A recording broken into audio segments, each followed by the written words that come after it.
పిలుస్తారు తప్ప మనం ఎగపడితే కాదు కదా అని నేను నా జాగ్రత్తలో ఉంటానండి. కాబట్టి చిరంజీవి గారి దగ్గర అంత గౌరవం ఉంది, బాలయ్య బాబు దగ్గర అంత గౌరవం ఉంది. యంగ్స్టర్స్తో ఎలా ఉండేది? యంగ్స్టర్స్ చేసి తక్కువ యాక్చువల్గా. యంగ్స్టర్స్ మిగతా సినిమాలన్నీ ఇప్పుడు యంగ్స్టర్స్ అంటే మనం వరుణ్ తేజ గారితో కాంబినేషన్ చేశాం. అంటే ఇది వకీల్ సాబ్ కూడా చేశారు. అండ్ వకీల్ సాబ్లో మన పవన్ కళ్యాణ్ గారు ఉన్నారు, కానీ నేను ఫేస్ టు ఫేస్ మాట్లాడతలేదు. ఫేస్ టు ఫేస్ మాట్లాడే సీన్ ఉన్నప్పుడు కాస్త నిలబడి మీ ఇద్దరం ప్రైవేట్ టైం ఉంటుంది మాకు ఆ కెమెరా అడ్జస్ట్మెంట్ టైంలో. గద్దరకొండ గణేష్ టైంలో నా కార్నర్కి సీను వరుణ్ తేజ అని ఉన్నారు, కూర్చున్నారు. సరే ఊనే కాసేపు ఈ ఒకరోజు అయిపోద్ది పరిచయం, మంచి మాట మాట్లాడి కాస్త దగ్గర అవుదామనే ఉద్దేశంతో బాబు నేను పెదనాన్నగారితో ఖైదీ చేశాను తెలుస్తారు మీరు నాకు అన్నాడు. రంగస్థలం తెలుస్తారు నాకు అన్నాడు. మళ్ళీ నేను చెప్పేది చేశాను చెప్పడం కాదు, వాడితో చాలా మంచివాళ్ళు, షర్టు పట్టుకుని మడిపెట్టి కట్టిన వాళ్ళు నన్ను ఏం చేయలేదు, కానీ మీరే నా కాళ్ళు నరికారు పగబట్టా అన్న. బళ్ళు నవ్వాడు ఆయన, సూపర్ స్టార్ మీరు సూపర్ అని. మళ్ళీ చేయలే వరుణ్ తేజతోటి. నెక్స్ట్ వైష్ణవ్ తేజతోటి ఈ సినిమా చేశాం కదా. ఆయన డౌన్ టు ఎర్త్ పర్సన్, నిజంగా చాలా డౌన్ టు ఎర్త్ చిన్న ఆర్టిస్ట్లా ఉంటాడు ఆయన. అంటే ఫస్ట్ తనకి డెబ్యూ ఫిలిమే కదా, డెబ్యూ ఫిలిము. ఇప్పటికీ కూడా ఆయన బిహేవియర్లో ఎక్కడ మార్పు లేదు. సో ఆ ఫ్యామిలీ అంతా కూడా ఒక రెస్పెక్ట్తోనే, భయం రెస్పెక్టు, ఎదుట మనుషులకి గౌరవం ఇవ్వటం అంతా బాగుంటుంది. యంగ్స్టర్స్తో నేను పనిచేసినట్టు వైష్ణవ్ తేజ్, రామ్ చరణ్ గారితో రంగస్థలం. ఆయన కూడా డైలాగ్ రంగస్థలం అప్పుడే అనుకుంటా కదా మీ మిస్సెస్. రంగస్థలం ఒక గొప్ప ఇన్సిడెంట్ నా జీవితంలో మర్చిపోలేనిది ఏంటంటే, విషాదానికి అదే పరాకాష్ట, ఆనందానికి అదే పరాకాష్ట. ఒకవైపు మంచి వేషం, ఒకవైపు ఏమో ఈ విషాదం. 1వ తారీఖు ఆవిడ చనిపోయింది. మీ అంటే మీ సాంసారిక జీవితం ఎక్కువ కాలం మీరు గడపకుండానే 20 years నా జీవితం భర్తగా భర్త చాలా చిన్నది నాకు. 1వ తారీఖున April 1st చనిపోయింది ఆవిడ 2017. April 5th నా డేట్ ఇచ్చినారు రంగస్థలం. 4 రోజులు గ్యాప్ అంతే. సరే సెకండ్ డే సెరమనీ చేసాము. థర్డ్ డే విజయవాడ వెళ్ళి గుంటూరు కృష్ణా గోదావరి కలిపి వచ్చాను. వచ్చిన తర్వాత డిస్కషన్, రేపు నైట్ వెళుతున్నా నేను అని. ఇక అందరూ అంటే పెద్దలంటే మా మేనత్త, మా పిన్ని గారు, మా అత్తగారు, మా అక్కాయి, మా అన్నాయి, ఇలాగా నన్ను అరే ఊరిని తిట్టగలిగిన వాళ్ళందరూ కూడా వద్దని వారించారు. వెళ్ళకూడదని, వెళ్ళొద్దు, బుద్ధి లేదా నీకు, ఎట్టెళ్తా నువ్వు, కర్మయ్యలోపు పులి మీద దాటొద్దు అంటారో, నువ్వేంట్రా అని మా మేత గట్టిగా మందలించే చదువు ఉన్న ఆవిడ. బుద్ధి లేదా నీకు, పిచ్చి పట్టింది ఏంటారు నీకు, సినిమా పిచ్చి పట్టింది నీకు, వెళ్తానంటే. నాకు 2 ఆడపిల్లలు. 2 ఆడపిల్లలు, ఒకరేమో అనుకుంటా. 2 ఆడపిల్లలు. పెద్ద పాప డిగ్రీ ఫస్ట్ ఇయర్ చదువుతుంది, చిన్న పాప ఫస్ట్ ఇయర్ ఇంటర్మీడియట్ చదువుతుంది. అప్పుడు లేట్ మ్యారేజ్ కదా నాది. అయితే ఈ నాకేమో ఒక అవకాశాలు వదిలిపెట్టలేము, జరిగిందని తేలేము. కర్మనే మనం దాన్ని వక్రీకరించి మన దాన్ని ఇచ్చేసేది లేదు, మార్చలేము, విధిని మార్చలేము, అవకాశం వదలలేము. వీళ్ళేమో చాలా తీవ్రమైన ధోరణితోటి మా మేతలో అక్కయ్యలు అందరూ మాట్లాడుతున్నారు. దండం పెట్టి దయచేసి మీకు ఏం తెలీదు, మీరు ఊరుకోండి, మీరు ఎన్ని చెప్పినా నేను వినను, నేను వెళుతున్నాను, డిసైడ్ అయ్యాను, మేము బాధ కలిగితే ఇప్పుడు వెళ్ళిపోయి ఇంట్లోంచి. నన్ను ఓదార్తకు వచ్చిన వాళ్ళని ఆ రేంజ్లో నేను తీవ్రమైన ప్రతిఘటన చేయాల్సి వచ్చింది. ఎందుకంటే వాళ్ళు వద్దు వద్దు వద్దు అన్నారు, నేనే పూర్తిగా వదిలిపెట్టేస్తే గొప్ప అవకాశం మిస్ అయిన అవుతానని నా బాధ. దాన్ని వదిలిపెట్టకూడదు. పెద్ద cinema, Samantha father combination character.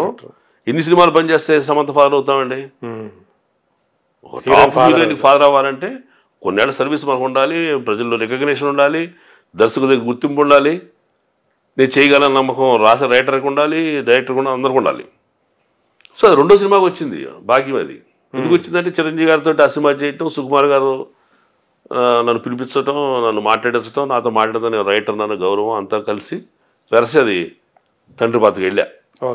దాన్ని ఈ యొక్క సమస్యలు చుట్టుపడితే ఎట్టాగా అనేది నా బాధ. నేను ఒకటి చెప్పాను మీకు, రామ్ చరణ్ సమంత గారి కాంబినేషన్ మీకు తెలియదు, మైత్రి మూవీస్ యొక్క వాల్యూస్ మీకు తెలియదు, సుకుమార్ గారు ఎవరో మీకు తెలియదు, ఆయన గొప్పతనం మీకు తెలియదు. సమంత ఫాదర్గా నాకు వచ్చే ఒక ఇమేజ్ మీకు తెలియదు. మీరు చెప్పే పులి బెరదారితే ప్రమాదం విషయం కూడా మీకు తెలియదు. వినడం తప్ప ఎక్కడ సత్యాన్ని తెలుసా మీకు? అయితే నువ్వు చెప్పు, నీ జీవితంలో విన్నావా నువ్వు? ఒక కారణాల వల్ల ఆయన ఉంచుతారు, ఒంటరికి పోతే డిప్రెషన్ అయ్యి సస్తాడని చెప్పి పులి మీద దాటొద్దని భయపెడతారు. సైకలాజికల్గా అంతే నాకు తెలిసిన నాలెడ్జ్ అని నేను అప్పటికప్పుడు విశ్లేషణ వచ్చి పులి మీద దాటొద్దని అంత తీవ్రమైన వాదన చేసి అత్త నేను చెబుతున్నా ఎడుతున్నా, నిజంగా మీరు చెప్పిన మీరు నమ్మినట్టుగా పులి మీద దాటుతున్న సస్తాననుకో, ఇద్దరు ఆడపిల్లలు దయవిಟ್ಟು కాపాడండి, లేదా గాలి వదిలేసండి, ఆడపిల్లలు కదా అటువంటి బతుకుతారన్న. అక్కడ ఉరుమూసారు, ఇక అక్కడ ఆగిపోయారు.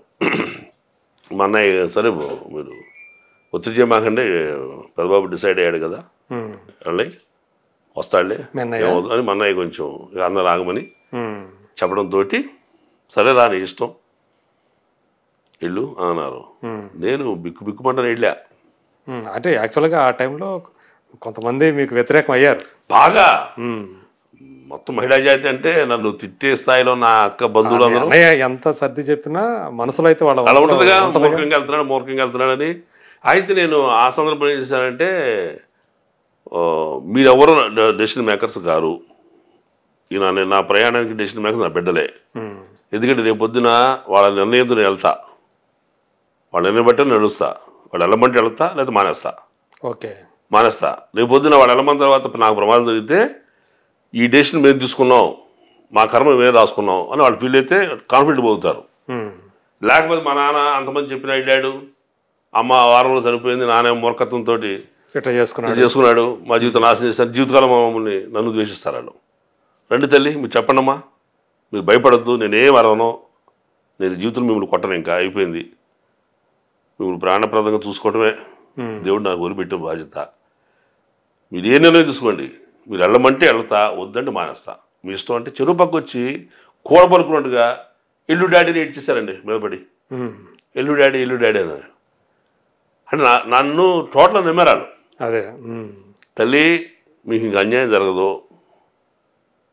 నీకు భార్య కావాలా భాగ్యం కావాలా అని దేవుడు అడిగాడు, నేను నిర్ణయం చెప్పినప్పుడు మీ అమ్మ తీసుకెళ్ళిపోయాడు, నన్ను బతికిచ్చింది మేము బంగారం చూసుకోమని, అవకాశం ఇచ్చిందే నీది జీవితం ఇదిరా అని చెప్పని, నేను తిరిగి వస్తా, జస్ట్ 4 days 5 days మీరు ధైర్యంగా ఉండండి, తిరిగి వస్తా, నాకు ప్రమాదం జరగదు, లేకపోతే చిరంజీవి గారు ఆ వేషం ఎవరో, రెండో సినిమాకి సుకుమార్ గారు పిలిచి ఈ వేషం ఎవరో, నా డెస్టినీ ఖచ్చితంగా అర్థమైపోయింది, నా జీవితం రియల్ ఎస్టేట్ కాదు సినిమానే.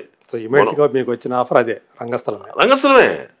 నేను చిరంజీవి గారి సినిమా చేసినది మళ్ళీ యాక్టర్ కోసం ట్రై చేయలే, పెద్దగా యాక్టర్ అని అనుకోవాల్సిన నేను మళ్ళీ సుకుమార్ గారు పిలవడంతో నాకు డెస్టినీ ఓకే ఇదనమాట, నా డెస్టినీ, నా జీవితం అనమాట. అంటే నిజంగా మీకు చెప్పాలంటే బలపడింది ఇక రంగస్థలమే, కెరీర్ ఇందులోనే సినిమాలో నా కెరీర్ అనేది దేవుడు ఇలాంటి అవకాశం ఇలా ఇచ్చాడంటే నేను కోరుకున్నది ఇచ్చేసాడు. నేను 1 మెట్టుకి లోపే 100 మెట్లు లేపి అవసరం పడేసాడు నన్ను. కాబట్టి ఇదే నా లైఫ్ అని నేను డిసైడ్ అయిపోయిన తర్వాత ఇంకా నాకు జరగదనే నా ప్రగాఢ నమ్మకం. అదే వారం కింద జరిగిపోయింది ఒక దుర్ఘటన, ఇంట్లో విషాదం. మళ్ళీ ఇంత గొప్ప అవకాశాలు ఇచ్చింది ఏంటంటే నన్ను టెస్ట్ చేయటమే, అది నాకు యాసిడ్ టెస్ట్ లాంటిది అది. వీడు ధైర్యంగా అని నాకు పుస్తకం చదవడం వల్ల వచ్చిన మనోధైర్యం కూడా చెప్పాలి. ఒక విజేత ఆత్మకథ అని అబ్దుల్ కలాం గారు రాశారు. దాంట్లో ఒక చోట ఆటోబయోగ్రఫీ ఆయన ఒక చోట చెప్పారండి, భగవంతుడు నీకు ఒక అద్భుతమైన విజయాన్ని అందించే ముందు నువ్వు దాన్ని భరించగలవా లేదా అని పరీక్ష కోసం పెద్ద శ్రమ కష్టాన్ని పెడతాడు. ఆ కష్టం దాటి వస్తే ఆ బరువుని ఎత్తి పెట్టేస్తాడు. గొప్ప ఘన విజయాన్ని నీకు ఇవ్వాలనుకుంటే గొప్ప కష్టాన్ని పెడతాడు. అది మీకు ఇన్స్పిరేషన్. అది నాకు మైండ్లో పట్టి నిజమా అని నేను తరచి చూసుకునేవాడిని. అది మైండ్లో ఇప్పుడు చెప్తున్నానంటే గుర్తుండిపోయింది, ఒకసారి చదివితేనే గుర్తుండిపోయింది. ఇది జీవితం పైగా చెప్పినవాడు మహానుభావుడు కదా, మేధావి. అది నా జీవితానికి ఇక్కడ అనలైజ్ చేశా, వీళ్ళకి చెప్పా. ఈ విషాదంలో ఇంత తీవ్రమైన ప్రతిఘటనలో నా పిల్లలకి ఒక ధైర్యాన్ని కరేజ్ ఇవ్వడం కోసం భగవంతుడు పెడతాడమ్మా, దేవుడు పరీక్ష పెట్టాడు నాకు, నిర్ణయం చెప్పేలోపు అమ్మని తీసుకెళ్ళిపోయాడు, మిగిలింది భాగ్యమే, అది సినిమానే, దేవుడు అని నేను చెప్పేటగా. గొప్ప విజయాన్ని ఇచ్చే ముందు గొప్ప కష్టాన్ని పెడతాడు, ఆ కష్టం అమ్మ సావు, ఘన విజయమే సినిమా జీవితం. మీరు నమ్మండి, believe it, I will come back, don't worry, చాలా కాన్ఫిడెంట్ ఉండండి, నాకేం అవుదాం. యాక్చువల్గా ఏంటంటే మీరు ఆ విషాదాన్ని మర్చిపోవడానికి కూడా ఇది పనికి వస్తుంది కదా ఈ పనిలో పడితే, చెప్పాలంటే. ముఖ్యంగా ఏంటంటే ఆపర్చునిటీ గొప్పది. మామూలు సినిమా ఏదో సినిమా అంటే నేను వెళ్ళేవాడిని కాదు, ఖచ్చితంగా వెళ్ళేవాడిని కాదు, అంత ప్రాముఖ్యం ఇచ్చేవాడు కాదు.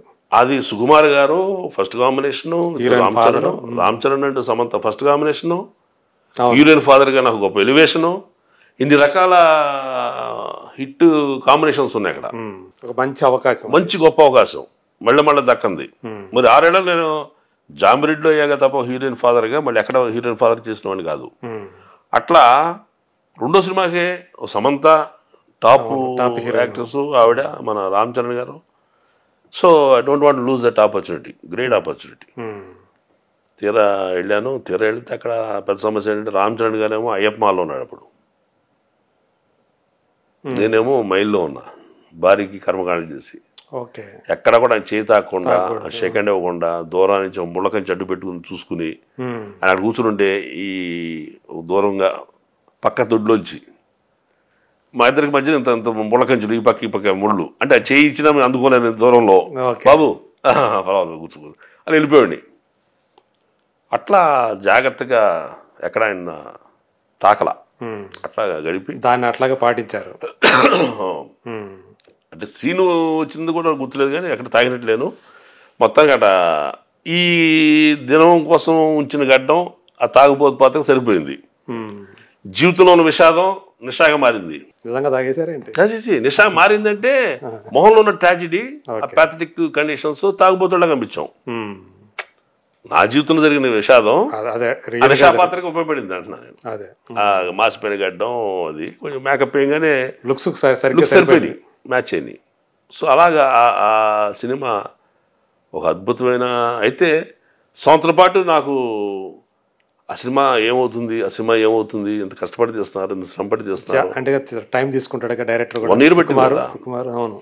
నేను April 5th, 2017 April 5th, 2017 join అయితే మార్చి 30వ తారీఖే సైరా నరసింహారెడ్డి షూటింగ్లో ఉన్నప్పుడు ఆ సినిమా రిలీజ్ అయింది. అంటే ఇంకో 5 రోజులు ముందు రిలీజ్ అయింది, అంతే, 1 రోజు ముందు రిలీజ్ అయింది. షూటింగ్ కమిట్ అయిన డేట్కి 1 week బిఫోర్ రిలీజ్ అయింది. అండ్ మధ్యాహ్నానికి సూపర్ డూపర్ టాక్ వచ్చేసింది అమ్మాయి. ఎందుకంటే నేను ఆ సినిమా కానీ ఫెయిల్యూర్ అయితే అది నేను అంటించిన కీడే సినిమాకి అని భావం నాకు. నా స్వార్థం కోసం నేను ఎవరికి చెప్పకుండా వెళ్ళాను, సీక్రెట్కి వెళ్ళాను. ఇది ఎంత పెద్దల అంటే మామూలు జనాల్లో ఉండే అభిప్రాయాన్ని తప్పని నిరూపించినట్టే కదా అది.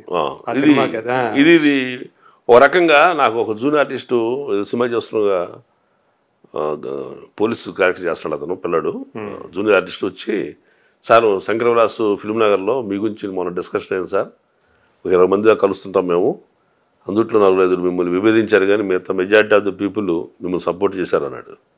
దేని గురించి అన్న, మీ ఇంటర్వ్యూ చూసాం సార్, రంగస్థలం టైంలో మీరు మీ వైఫ్ చనిపోతే మీరు వెళ్ళారు కదా, దానికి చాలా ఇన్స్పిరేషన్ వచ్చింది మాకు. మీరు చిన్న ఎగ్జాంపుల్ చెప్పేశారు, ఇది ఎందుకు ఊరు పొలిపో దాటొద్దు అంటారంటే, ఆ డిప్రెషన్లో ఉండేవాడు, భార్య చనిపోయాడు, కొడుకు చనిపోయాడు, తల్లి చనిపోయింది, అటాచ్మెంట్స్ ఉంటాయి. ఆ డిప్రెషన్ తట్టుకోలేక ఏమంత్రి మంచి ఊరికేసాడు నీళ్ళలో దూకి చచ్చిపోతాడు భయంతో. ఆ డిప్రెషన్లో ఉన్నాడు కాబట్టి ఆయన ఒక 6 రోజుల పాటు కట్టుబడేసి కొత్త అటాచ్మెంట్స్, కొత్త ఎమోషన్స్ నలుగురు మధ్య నుంచి కాపాడుకుంటారు. అందుకోసం తప్ప పొలి మీద దాడితే వస్తాయని చెప్పి నేను మా అత్తయ్యకి చెప్పిన విశ్లేషణే అక్కడ ఏదో టీవీకి చెప్పా, టీవీలో చెప్పేట జరిగింది సంభాషణ. అట్లా అందరి ఊహించాల్సి వచ్చింది, నేను కష్టపడి నా బిడ్డలకి ఇలాంటి ప్రవక్త మాటలు చెప్పాల్సి వచ్చింది. ఈ రకంగా పిల్లలకి మోటివేషన్ ఇచ్చి, ధైర్యాన్ని ఇచ్చి, మా అత్త వాళ్ళకేమో వాగ్దాటికి ఆనకట్టి వేసి నా ప్రయాణం మొదలుపెట్టా. కన్నీటి ధారగా జరిగింది, అంతే కదా. భయం పక్క, ఏమో చచ్చిపోతానా, బస్సు యాక్సిడెంట్ అవుతుందా.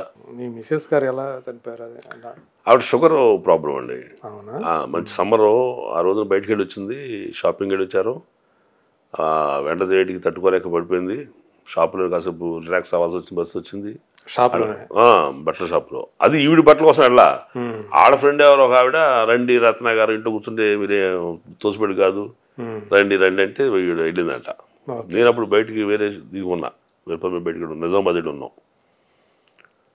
తిరిగి వచ్చేసరికి సమస్య వెళ్ళిపోయింది. చిన్న లైట్గా పెరాలసిస్ లాగా ఎఫెక్ట్ అయింది. అప్పుడప్పుడు నిమ్స్ జాయిన్ చేసాం. నడుచుకుంటూ వెళ్ళింది, మాట్లాడితే వెళ్ళింది. ఆ మందు లేడు 16 మందులు 17 మంది బిళ్ళలండి. ఇవన్నీ ఎట్లా తింటారో, ఎట్లా వేసుకుంటారో, ఎట్లా అరుగుద్ది, ఎట్లా పడుకుని అనుకున్నామండి. ఎక్కడ చనిపోద్దని ఊహ అయితే లేదు నాకు. ఏజ్ ఆఫ్ 45 ఆవిడకి అప్పుడు. ఓకే. అవి బ్రెయిన్ హ్యామరేజ్ అయిపోయింది. ఆ బీపీ రేజ్ అయిపోయిందంట. షుగర్ తగ్గలేదు, బీపీ కంట్రోల్ అవ్వలేదు. చివరికి అది నరాలు చిట్లి తలకాయ లోపల సిస్టమ్ తగ్గుతుంది. 9 days 8 days ఉన్నాం నమ్స్లో, ఉంచాం.